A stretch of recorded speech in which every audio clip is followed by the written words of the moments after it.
بسم اللہ الرحمن الرحیم رب زدنی علما اعوذ باللہ من الشیطان الرجیم بسم اللہ الرحمن الرحیم السلام علیکم ورحمۃ اللہ وبرکاتہ۔ الحمد لله وكفى وسلام على عباده الذين اصطفى، أما بعد. قال الله تعالى في كتابه المجيد والفرقان الحميد: أعوذ بالله السميع العليم من الشيطان الرجيم.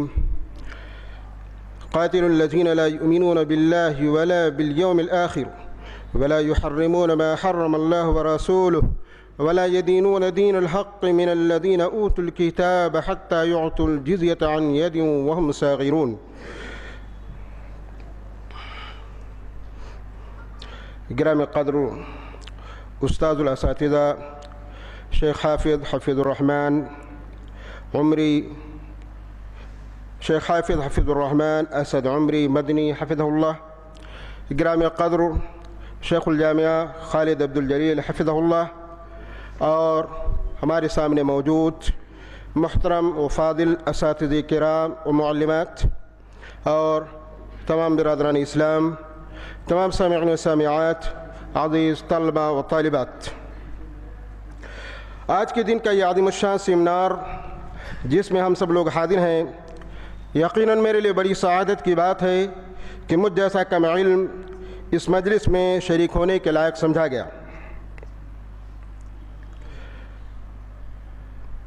محترم سامعین کرام، حمد و ثنا کے بعد سورہ توبہ آیت نمبر 29 کی میں نے تلاوت کی ہے، اس کا ترجمہ سماعت فرمائیں۔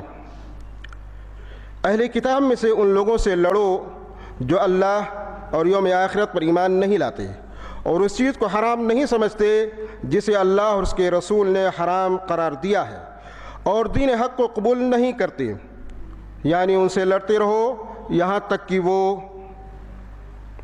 ذلیل ہو کر اپنے ہاتھ سے جزیہ ادا کریں۔ اللہ رب العالمین کا یہی فرمان تھا جس کو ہمارے رسول محمد رسول اللہ صلی اللہ علیہ وسلم نے اور آپ کے صحابہ کرام نے اور اسلاف کرام نے پڑھا اور اس پر عمل کیا، جس کا نتیجہ یہ ہوا کہ آج دنیا کے کونے کونے میں اسلام کا چرچا ہے۔ ابھی آپ کے سامنے ہندوستان میں اسلام کیسے آیا اور محمد بن قاسم رحمۃ اللہ علیہ کی عزیز تاریخ اور ان کے کارناموں کا ذکر ہو رہا تھا۔ میں آپ کے سامنے سلطنت غزنویہ کے بارے میں کچھ بتانے کے لیے آیا ہوں، مگر کچھ باتیں اس وقت کے مسلمانوں کے سیاسی حالات سے متعلق کرنا ضروری ہے۔ برادران اسلام، بنو معاویہ اور بنو عباس خاندانوں کے بعد ان کے جانشین حکمراں خاندانوں کے دوران عربوں کی سلطنت کو زبردست عروج حاصل ہو گیا تھا، لیکن ہارون رشید کے انتقال کے بعد اس کی دنیاوی طاقت میں زوال کے آثار دکھائی دینے لگے تھے۔ مختلف صوبوں کے صوبے داروں نے اطاعت کا جوا اتار پھینکا اور بادشاہت کا لقب اختیار کر لیا، جبکہ خلافت کی حکومت صرف بغداد کے صوبہ اور اس کے ماتحت علاقوں تک محدود ہو کر رہ گئی تھی، اور خلیفہ کو مذہب کے معاملہ میں ہی با اختیار سمجھا جانے لگا۔ انہی خود مختار ہونے والوں میں سے سامانیہ خاندان بھی تھا، جس کی حکومت بخارا، ماورا النہر، خراسان اور ایرانی سلطنت کے ایک بہت بڑے حصہ پر تھی۔ جب ان کے 5ویں بادشاہ عبد الملک کا انتقال ہوا تو اس نے اپنے پیچھے ایک ننھا شہزادہ منصور کو چھوڑا اور لوگوں نے اسے تخت حکومت پر بٹھا دیا۔ البتگین جو بادشاہ عبد الملک کا ترکی غلام تھا، جو خراسان کے وسیع و عریض صوبے پر حکومت کرتا تھا، عبد الملک کے بیٹے منصور نے خط لکھ کر اسے اپنے دربار میں طلب کیا، مگر اس نے اپنے آپ کو غیر محفوظ سمجھا اور اس نے بغاوت بلند کر دی، علم بغاوت بلند کر دی، اور نیشا پور سے ایک بہت بڑی فوج لے کر غزنہ کی طرف روانہ ہو گیا، اور بے شمار فتوحات حاصل کرنے اور شاہی فوجوں کو شکست دینے کے بعد اس نے غزنہ میں اپنی بادشاہت کا اعلان کر دیا۔ البتگین نے 351 ہجری میں غزنہ کی حکومت سنبھالی اور 15 سال تک صحت اور اقبال مندی کے ساتھ حکمرانی کی ہے۔ اس کے دور حکومت میں اس کا ایک سپہ سالار تھا سبکتگین، جو اپنی ہوشیاری، جواں مردی، دیانتداری میں کافی مشہور تھا۔ کئی مرتبہ اس نے ہندوؤں سے جہاد کیا اور ہر مرتبہ حریف کے مقابلہ میں کامیابیاں حاصل کی۔ سن 365 ہجری کا واقعہ ہے کہ والی غزنہ الپتگین کی وفات ہو جاتی ہے اور اس کے بیٹے کا اور اس کے بعد اس کا بیٹا ابو اسحاق حکومت کا مالک بنا، مگر وہ جلد ہی دنیا سے چل بسا۔ 367 ہجری میں غزنی کے عمرا اور ارکان دولت نے سبکتگین کے چہرے سے آثار متانت اور اقبال کو نمایاں دیکھ کر اسے اپنا مستقل بادشاہ تسلیم کر لیا اور الپتگین کی بیٹی کو اس کے حبال عقد میں دے دیا گیا۔ امیر ناصر الدین سبکتگین کون تھا؟ بعد میں اسے غلام ترکی النسل لکھا ہے، مگر حقیقت میں وہ ایران کا امیر زادہ اور یزود جرد کی نسل میں سے تھا، جیسا کہ طبقات ناصری کے مؤلف نے جلد 1 صفحہ نمبر 164 میں صراحتاً ذکر کیا ہے۔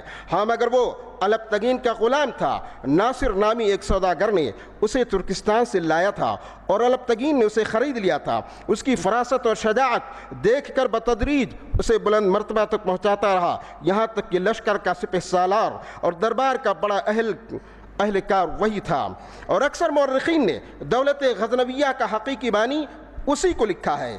اس لیے سلطنت کی ابتدا 366 ہجری مطابق 976 میلادی 976 میلادی بتایا گیا اور انتہا 588 ہجری مطابق 1186 میلادی ہے۔ میرے بھائی اور ساتھیوں، اب غزنوی سلطنت کی جب بنیاد پڑ چکی ہے، کچھ اور مزید باتیں آپ کے سامنے رکھوں۔ وہ زبان کون سی تھی جو ان کے یہاں استعمال کی جاتی تھی؟ زبان کے بارے میں مورخین نے لکھا کہ یہاں کی دفتری اور حکومتی زبان فارسی تھی، مگر ترکی، افغانی وغیرہ بھی زبانیں وہاں پر رائج تھیں۔ دارالحکومت کہاں تھا؟ اس سلطنت کا دارالحکومت افغانستان کا شہر غزنی تھا، مگر وہاں پر دارالحکومت صرف 1151 میلادی تک رہی اور اس کے بعد ان کا دارالحکومت لاہور منتقل ہو گیا اور آخرکار 1181 ہجری میلادی میں ان کی دولت کا اختتام ہو جاتا ہے۔ ان کا رقبہ کتنا تھا؟ تخمینہ 1029 عیسوی میں 34 لاکھ مربع کلومیٹر پر ان کی حکومت تھی۔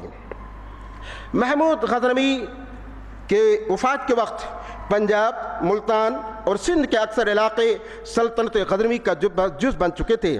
گجرات، مالوا، اجمیر، دلی، مہابند، بلند شہر، قنوج، متھرا، میرٹھ، گوالیار، کالنجر اور دوسری بے شمار ریاستیں غزنی کو باقاعدہ خراج ادا کرتی تھیں، اور سلطان مسعود کے زمانے میں سونی پت اور بنارس کے رہے سے علاقے بھی باج گزار بنا لیے گئے تھے۔ عمرہ و سلاطین کی تعداد: دکتور احمد سلیم شہادہ الشرمانی نے دکتورہ کی رسالہ الجیش الغزنوی و دورہ فی الدولۃ الاسلامیہ کے اندر ایک فہرست جاری کی، جس میں انہوں نے 22 عمرا اور حکمران کو شمار کیا۔ ویسے آل سبکتگین میں جو مشہور حکمراں ہوئے ان میں سے محمود غزنوی اور ابراہیم بن مسعود کو کافی شہرت حاصل ہوئی ہے۔ میرے بھائی اور ساتھیوں، اتنی بڑی حکومت جب دنیا کے اندر قائم ہوئی تو یقیناً دنیا بھی جانتی، ہم بھی جانتے کہ لوگ اپنے کارناموں اور اعمال سے پہچانے جاتے ہیں، اور تاریخ ایسے لوگوں کو زندہ و جاوید رکھتی ہے۔ اگر کچھ لوگ انہیں بدنام کرنے کی کوشش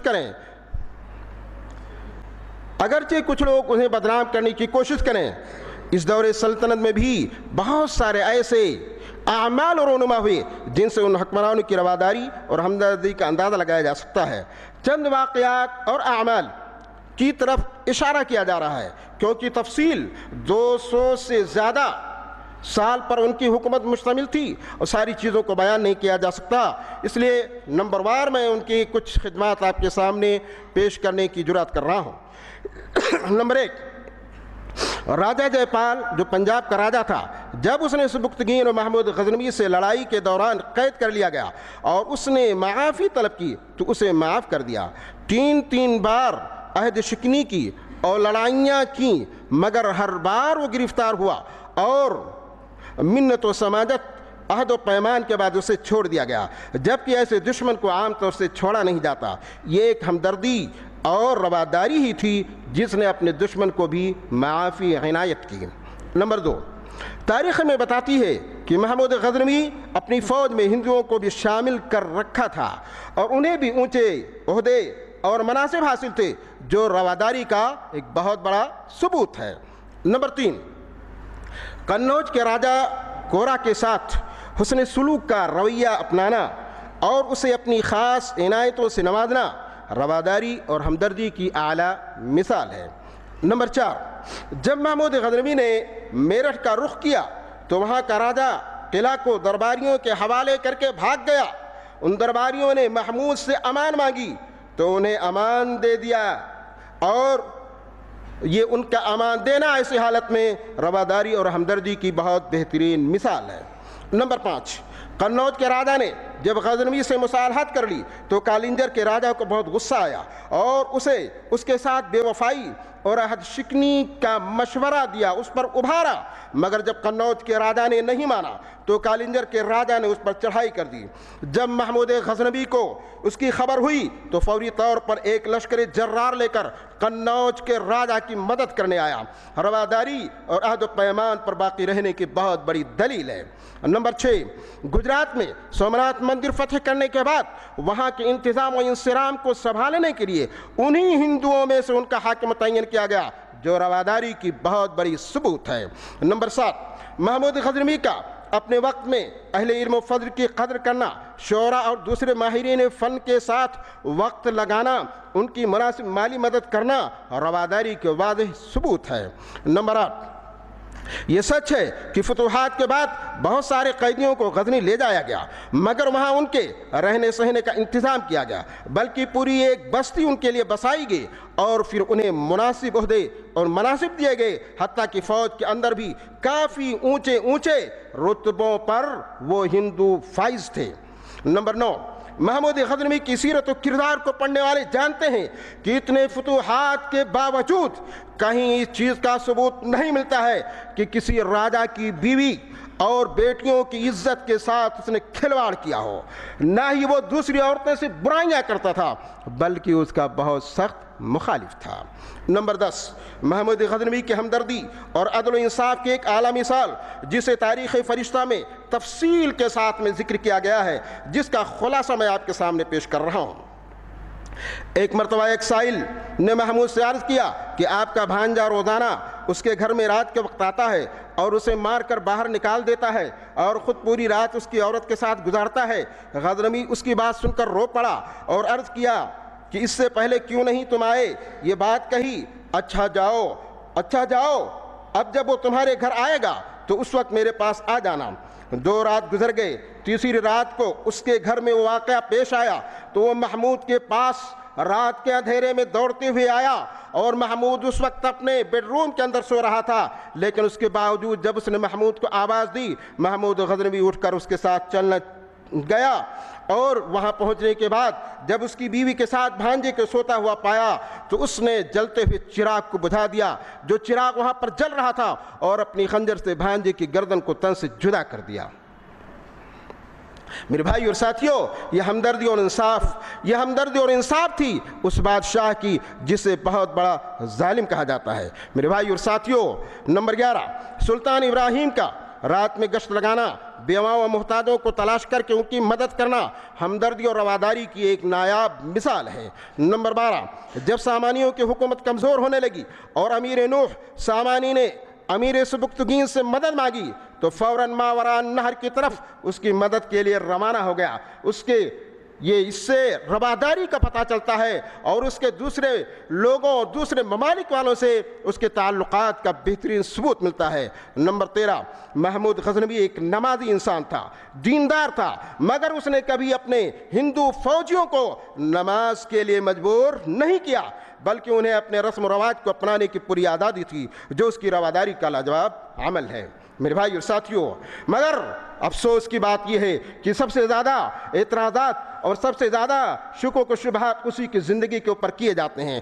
چند ایک الزامات ذرا لگے ہاتھوں میں بیان کرتے جاؤں، کیونکہ وقت بھی اپنے سامنے لحاظ کرنا ہوتا ہے۔ الزامات اور ان کا رد۔ قبل اس کے کہ میں اس دور سلطنت کے حکمرانوں کے اوپر اعتراضات و الزامات کو ذکر کروں، مناسب سمجھتا ہوں کہ یہ بات بتا دوں کہ ہندوستان میں اشاعت اسلام پر اعتراضات کرنے والوں کو دو گروہوں میں تقسیم کیا جا سکتا ہے۔ نمبر 1، پہلا گروہ انگریزوں کا ہے، جنہوں نے ہندوستان میں اپنی حکومت قائم کی اور ان کے زیر سایہ عیسائی مشنریوں نے تبلیغ عیسائیت کی منصوبہ بند کوششیں شروع کی۔ اسلام ان کے مقاصد کی تکمیل کی راہ میں ایک بڑی رکاوٹ تھا، چنانچہ انہوں نے اسلام پر عیسائیت کی بالاتری دکھانے کے لیے اس کے مختلف پہلوؤں پر جارحانہ حملے کیے اور اسلام کو ایک خوں آشام غیر متمدن اور فرسودہ مذہب ثابت کرنے کے لیے ایڑی سے چوٹی لگا دیا۔ نمبر 2، دوسرا گروہ ہندوؤں کا ہے۔ ان اعتراضات کا سلسلہ بالخصوص ہندوستان کی آزادی کے بعد سے شروع ہوتا ہے، اگرچہ پہلے اس میں اتنی شدت نہ تھی جتنی کہ بعد کے زمانے میں یا عہد حاضر میں پائی جاتی ہے۔ ایک خاص جماعت جو ہندو توا کی علمبردار ہے اس میں پیش ہے، کیونکہ وہ ملک میں ہندو تہذیب اور ہندو مذہب کا غلبہ چاہتی ہے، اس لیے اب انہوں نے منصوبہ بنایا ہے کہ اسلام میں زبردستی خامیاں نکالی جائے اور پروپیگنڈے کی زور پر عوام کے سامنے اسے بھیانک شکل میں پیش کیا جائے۔ میرے بھائی اور ساتھیوں، اتنی مختصر سی بات جس کی جو کہ ماخوذ ہے ڈاکٹر رضی الاسلام ندوی صاحب کی کتاب حقائق اسلام پر بعض اعتراضات کا جائزہ سے۔ آئیے وہ الزامات کا ذکر کرتے ہیں۔ ہندوستان کے متعصب مورخوں نے لکھا کہ محمود غزنوی ہندو قوم اور ہندو دھرم کا سب سے بڑا دشمن تھا۔ ہندو قوم اور ہندو دھرم کا سب سے بڑا دشمن تھا۔ جواب، ان کا یہ الزام سراسر غلط ہے، کیونکہ محمود کے کردار کا اگر بغور مطالعہ کیا جائے تو پتہ چلتا ہے کہ وہ نئی فتوحات کا شائق تھا۔ اسے کسی قوم یا مذہب سے عناد نہ تھا، بلکہ جو اس کے مخالف کے ساتھ مل کر لڑے ان کی سرکوبی کرنے کے لیے وہ اٹھا۔ اگر فی الحقیقت محمود ہندو راجاؤں یا عوام کا دشمن ہوتا تو کیا وہ ہندو راجاؤں کی بار بار شورش پسندیوں کے باوجود ہر مرتبہ انہیں اسی طرح معافیاں دیتا رہتا جس طرح کی وہ دیتا رہا ہے؟ حالانکہ محمود کے پاس ان کو طے کرنے کا جواز خود انہی راجاؤں نے عہد شکنیوں اور بغاوتوں سے فراہم کر دیا تھا۔ نمبر 2، اگر محمود کو محض اس لیے ہندو قوم اور ہندو دھرم کا دشمن کہا گیا کہ اس نے ہندو راجاؤں کے خلاف بار بار حملے کیے تو اس سے زیادہ حملے اس نے غزنی، ترکستان، بلخ، بخارا، سیستان، خراسان، غور، خوارزم اور دوسرے اسلامی علاقوں میں خود مسلمانوں کے خلاف کی ہیں۔ نمبر 3، اگر وہ فی الحقیقت ہندوؤں کا دشمن ہوتا تو وہ کبھی اپنے لشکر میں ہزاروں کی تعداد میں ہندو سپاہی بھرتی نہیں کرتا اور ہندوستان میں ہندو عمال مقرر نہیں کرتا۔ میرے بھائی اور ساتھیوں، ایک دوسرا سنگین الزام، محمود غزنوی ہندوؤں کے مندروں اور بتوں کا دشمن تھا۔ محمود غزنوی ہندوؤں کے مندروں اور بتوں کا دشمن تھا۔ جواب، ان الزام لگانے والوں سے پوچھا جا سکتا ہے کہ نگر کوٹ کی مہم سے پہلے محمود ہندوستان کے خلاف 5 حملے کر چکا تھا اور اس سے قبل 2 لڑائیاں اس کے بعد کے زمانے میں پنجاب کے راجا سے ہو چکی تھیں۔ ان 5-7 حملوں میں نہ اس نے کسی مندر کو لوٹا اور نہ کسی بت کو توڑا۔ پھر یکایک نگر کوٹ کے فتح کے بعد بت شکنی کا مرض محمود میں کیوں پیدا ہو گیا؟ اور یہ مرض پیدا بھی اس وقت ہوا جب محمود کی فوج میں مسلمان سپاہیوں کے علاوہ ہندو سپاہیوں کی بھی ایک بڑی تعداد شامل ہو چکی تھی۔ حقیقت یہ ہے کہ محمود کے ہاتھوں نگر کوٹ، متھرا اور سومناتھ کے مندروں اور بتوں کے توڑنے کے جو بعض واقعات رونما ہوئے ہیں ان کا تعلق کسی بھی فرقہ پرستی کے جذبہ سے نہیں تھا، بلکہ پنڈتوں کے بے عقلی، فتنہ پردازی اور اغراض پسندوں کی جاسوسی نے محمود غزنوی کو مندروں کی جانب خاص طور پر متوجہ کیا۔ اسی ضمن میں ایک اور اہم بات یہ بھی کہ جس چیز نے اس نے مندروں کی جانب رخ کرنے پر مجبور کیا وہ یہ ہے کہ برہمنوں اور پنڈتوں نے، غور سے سنیے، برہمنوں اور پنڈتوں نے بڑے بڑے مندروں کو محمود کے خلاف پروپیگنڈا کرنے کا مرکز بنا رکھا تھا۔ ظاہر ہے کہ کوئی بھی حکمراں اس نوعیت کے مخالفانہ پروپیگنڈے کو برداشت نہیں کر سکتا، چنانچہ محمود کو بھی مخالفانہ پروپیگنڈے کی روک تھام کے لیے چند خاص مندروں کی جانب رخ کرنا پڑا۔ محمود کو اگر فی الحقیقت مندروں اور بتوں سے نفرت ہوتی تو متھرا کے ہزاروں مندروں میں سے صرف ایک دو کی جانب رخ نہ کرتا بلکہ سب کو توڑ ڈالتا، اور اسی طرح پنجاب میں جہاں اسے سب سے زیادہ حملے کرنے پڑے وہ ایک بھی مندر نہ چھوڑتا، حالانکہ اس نے پنجاب کے کسی ایک مندر کو کبھی ہاتھ نہیں لگایا۔ آپ دیکھ سکتے ہیں کتاب ہندوستان پر اسلامی حکومت، پیج نمبر 84-86۔ تیسرا اعتراض، غزنوی جارح حکمراں تھا جس نے ہندوستان پر 17 حملے کیے۔ جواب، اس کا جواب یہ ہے کہ اصل میں بار بار ہندوستان میں بغاوت ہو جاتی تھی جسے فروغ کرنے کے لیے غزنویوں کو بار بار حملے کرنے پڑتے۔ لوگوں نے ان حملوں کو 17 حملے بنا دیا۔ محمود غزنوی کا کارنامہ یہ تھا کہ اس نے کابل کے ان بادشاہوں کو زیر نگی کیا جو ہندوستانی کشمیری حکمرانوں کے تعارف سے افغان علاقوں جیسا کہ زابل وغیرہ پر قابض تھے۔ اس نے اسے ہندو مزاحمت کا خاتمہ کیا۔ اس نے کابل کی بہما دیوا شاہی کو شکست دی، کیونکہ غزنی کی فتح کے بعد یہ ہندو راجے ان کے لیے مزاحمت پیش کر رہے تھے، مشکلات پیش کر رہے تھے، جس کا نتیجہ ان کی ہندوؤں اور ہندوستان کے خلاف ایک وسیع اور لمبی جنگ کی صورت میں نکلا، جس کی وجہ سے ان کے اور ہندو راجاؤں کے درمیان 17 جنگیں ہوئیں، جس کو لوگوں نے غزنوی کے ہندوستان پر 17 حملے قرار دے ڈالا۔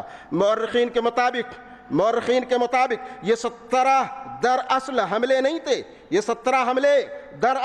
نہیں تھے، بلکہ دو سلطنتوں کے درمیان جنگ کا ایک تسلسل تھا، لہذا اسے 17 جارحانہ حملے قرار دے کر غزنوی پر تنقید کرنا غلط ہے۔ میرے بھائی اور ساتھیوں، اس مختصر سے بات کے بعد چند رفاہ عامہ کے کارناموں کو بھی ذکر کرنا مناسب سمجھتا ہوں۔ یہ چیز بدیہی طور پر معلوم ہے کہ حکومتیں جس قدر طویل مدت تک رہتی ہیں ان کے رفاہی کارناموں کی ایک لمبی فہرست ہوتی ہے۔ دولت غزنویہ جو 200 سال سے زیادہ مدت پر محیط ہے، یقیناً اس کے بھی بہت سارے کارنامے ہوں گے اور ان کا احاطہ کرنا ناممکن ہے۔ چند ایک بطور نمونہ کے پیش کرنے کی سعادت حاصل کر رہا ہوں۔ نمبر 1، مساجد بنانا اور اس کے ذریعے مسلمانوں کو اللہ اور رسول کی طرف راغب کرنا ایک اچھا مشغلہ تھا۔ طبقات اکبری جلد 1 صفحہ نمبر 57 میں امیر ناصر الدین سبکتگین کے بارے میں مذکور ہے کہ وہ جس جگہ کو فتح کرتا وہاں مسجد بنواتا تھا، اور اس بات کو ایمان بنت علاء الدین نے اپنے ماجسٹر کی رسالہ میں کیا ہے، جس کا عنوان ہے العلاقات الخارجیہ للدولة الغزنویہ، صفحہ نمبر 56۔ تاریخ فرشتہ کا مؤلف رقم تراد ہے کہ متھرا کے بعد اور 7 قلعوں کو فتح کرنے کے بعد جب محمود اپنے وطن واپس آیا تو غزنی میں ایک عظیم الشان مسجد تعمیر کرانے کا حکم دیا، اور مسجد کے تیار ہو جانے کے بعد اسے طرح مزین و مرتب کیا گیا۔ میرے بھائی اور ساتھیوں، دوسرا رفاہی کارنامہ مدارس و مکتبات، اسپتال اور سرائے قائم کرنا۔ مبین رشید نے اپنی کتاب سلطان محمود غزنوی کے پیج نمبر 163 پر لکھتے ہیں کہ محمود نے غزنی میں ایک عظیم الشان یونیورسٹی قائم کی تھی، جس کے ساتھ ایک بہت بڑا کتب خانہ بھی تھا۔ نایاب کتابیں انتہائی جستجو کے ساتھ مہیا کی گئی تھیں۔ اس کتب خانے میں عجائب خانہ بھی تھا، زمانہ کی نادر چیزیں اس میں موجود تھیں۔ نمبر 3، اہل علم و فضل کو اپنے دربار میں جمع کرنا، ان سے علم حاصل کرنا اور دوسروں تک علم کو پہنچانا۔ ذکر کیا جاتا ہے کہ اس نے اپنے زمانے حکومت میں اس قدر علم و فضل کو جمع کیا تھا کہ اس زمانے کی اسلامی سلطنت کو شاید و باید یہ عزت نصیب ہوئی ہو۔ نمبر 4، شاعری کا ایک مستقل محکمہ قائم کیا تھا، اس لیے اس کے یہاں اس زمانے کے مشہور شعراء نظر آتے ہیں: عنصری، اسجدی، اسدی، غزاری، فردوسی، فرخی، منوچری۔ محمود غزنوی کے آسمان سخن کے 7 ستارے کہلاتے ہیں۔ نمبر 5، کعبہ کا راستہ بدویوں اور کرمتیوں کی وجہ رہزنی کی وجہ سے بالکل بند پڑا ہوا تھا، اس کے لیے قاضی القضات ابو محمد ناصحی کو امیر الحاج مقرر کیا اور بدیوں کی تالیف قلب کے لیے 30,000 اشرفیاں دے کر قافلہ کو مکہ کی طرف روانہ کیا۔ تفصیل لمبی ہے مگر اس کا نتیجہ یہ نکلا کہ اس کے بعد سے راستہ حاجیوں کے لیے ہموار ہو گیا۔ نمبر 6، انہوں نے اپنے وقت میں قضات متعین کر رکھا تھا جو شریعت اسلامیہ کے مطابق لوگوں کے درمیان فیصلہ کرتے تھے۔ اخیر میں رب کائنات کے سامنے دست دعا ہوں کہ پروردگاراں ہم مسلمانوں کو اپنے آبا و اجداد کی تاریخ جاننے والا، ان سے انسیت پیدا کرنے والا اور ان کی قدر کرنے والا بنا۔ پروردگاراں ہمارے اندر محمود غزنوی جیسا دلیر، عادل، سخی افراد پیدا فرما۔ پروردگار تو ہی مدبر الامور، مصرف الدہور ہے، اپنی قدرت کاملہ سے مسلمانوں کو عزت نصیب فرما، امن و امان عنایت فرما، آمین۔ السلام علیکم ورحمۃ اللہ وبرکاتہ۔